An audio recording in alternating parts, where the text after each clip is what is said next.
سورہ جن ہے، اس میں بھی مختصر جنات کا واقعہ بیان ہو رہا ہے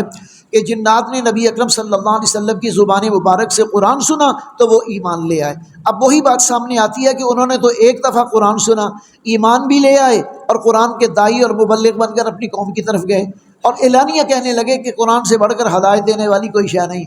اور جو جنوں کو ہدایت دیتے، قرآن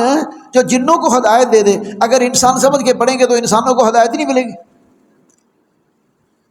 قل اوحی الی انہ استمع نفر من الجن قالوا انا سمعنا قرآنا عجبا یہدی الی الرشد آمنا بہ ولن نشرک بربنا احدا، یعنی یہ جن کہہ رہے ہیں کہ ایسا قرآن ہے، ایسی کتاب ہے جو ہدایت دیتا ہے، اور اس کو پڑھنے کے بعد، ایمان لانے کے بعد آدمی مشرک نہیں رہتا۔ تو پہلے رکوع میں جنات کی اپنی قوم کے لیے دعوت کا پیغام ہے کہ انہوں نے قوم کو بتایا کہ ہم نے دل کو متاثر کرنے والا قرآن سنا ہے، یعنی جو دلوں کو فتح کرتا ہے، دلوں کو مسخر کرتا ہے۔ اور قرآن کا پیغام کیا ہے؟ یعنی وہ توحید کی دعوت دیتا ہے، ایمان کی دعوت دیتا ہے۔ اس کے برعکس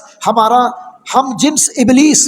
اب وہ اپنی قوم کو جا کے بتا رہے ہیں، جو ابلیس ہے احمق، وہ ہمیں گمراہی پر تلا ہوا ہے۔ ہم نافرمانی کر کے اللہ کو زمین یا آسمان کے اندر عاجز نہیں کر سکتے۔ جنات اپنی قوم کو جا کے کہہ رہے ہیں کہ دیکھو تم ابلیس کے کہنے میں مت آؤ، ہمیں اللہ کی اور اس کے رسولوں کی آواز پر لبیک کہنا چاہیے۔ ہم جتنے بھی نافرمان ہو جائیں، ہم اللہ کو عاجز نہیں کر سکتے، اللہ کی زمین سے کہیں باہر نہیں جا سکتے۔ ہماری خیر اسی میں ہے کہ ہم قرآن پر ایمان لے آئیں اور کامیابی کی راہ اختیار کریں۔ جو قرآن پر ایمان نہ لائے گا وہ بڑھتے چڑھتے عذاب کا شکار ہو جائے گا۔ اس رکوع میں یہ حقیقت بھی بیان کی گئی ہے کہ دیکھو یہ مسجدیں ہیں، ان المساجد للہ فلا تدعوا مع اللہ احدا، یہ مسجدیں اللہ کے گھر ہیں، اس میں اللہ ہی کو پکارو، اللہ ہی کا ذکر کرو، اللہ ہی کی عبادت کرو، اللہ کے سوا کسی کو مت پکارو، کسی کا نام مت لو اور اللہ کے ساتھ کسی کو شریک مت ٹھہراؤ۔ اس کے بعد دوسرا رکوع جو ہے اس میں بتایا گیا، نبی اکرم صلی اللہ علیہ وسلم کو تلقین کی گئی ہے کہ وہ اپنی عاجزی کا انحصار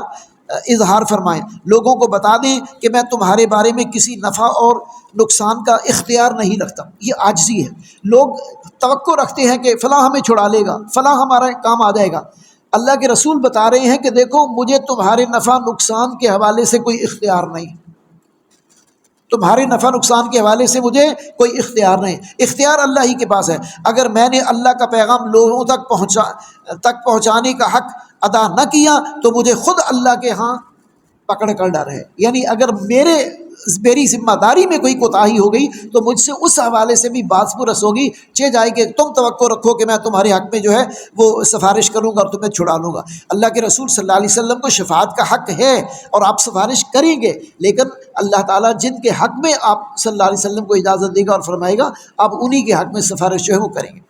نبی اکرم صلی اللہ علیہ وسلم نے ہم تک اللہ کا پیغام پہنچا دیا اور پہنچانے کا حق ادا کر دیا۔ ختم نبوت کی وجہ سے اب یہ ہماری ذمہ داری ہے کہ ہم اللہ کے پیغام کو لوگوں تک پہنچائیں۔ اگر ہم نے ایسا نہ کیا تو ہمیں بھی اللہ کی پکڑ سے بچانے والا پھر کوئی نہیں ہوگا۔ اللہ تعالی ہمیں اپنی یہ ذمہ داری پہچاننے اور اسے ادا کرنے کی توفیق عطا فرمائے۔ سورہ مزمل،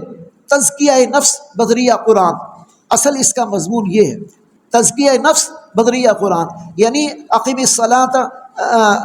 اس میں یا ایھا المزمل قم اللیل الا قلیلا نصفہ او انقص منہ قلیلا او زد علیہ ورتل القرآن ترتیلا انا سنلقی علیک قولا ثقیلا ان ناشئۃ اللیل ہی اشد وطئا واقوم قیلا ان لک فی النہار سبحا طویلا واذکر اسم ربک وتبتل الیہ تبتیلا رب المشرق والمغرب لا الہ الا هو فاتخذہ وکیلا۔ تو اس میں اصل میں راتوں کو جاگیے،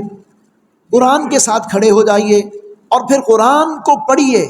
اور اس کے ذریعے سے اپنا تزکیہ۔ اصل میں قرآن مجید اگر انسان سمجھ رہا ہو اور نفل کے اندر انسان قرآن مجید کو پڑھے تو پھر کیفیت یہ ہوتی ہے کہ جس طرح براہ راست اس کے ضمیر پر اور اس کے دل و دماغ پر قرآن نازل ہو رہا ہے۔ دیکھیں آپ جو صورتیں سمجھ رہے ہوتے ہیں اگر ان کو آپ نفلوں کے اندر پڑھیں تو آپ کی نماز کے اندر کتنا حسن پیدا ہو جاتا ہے،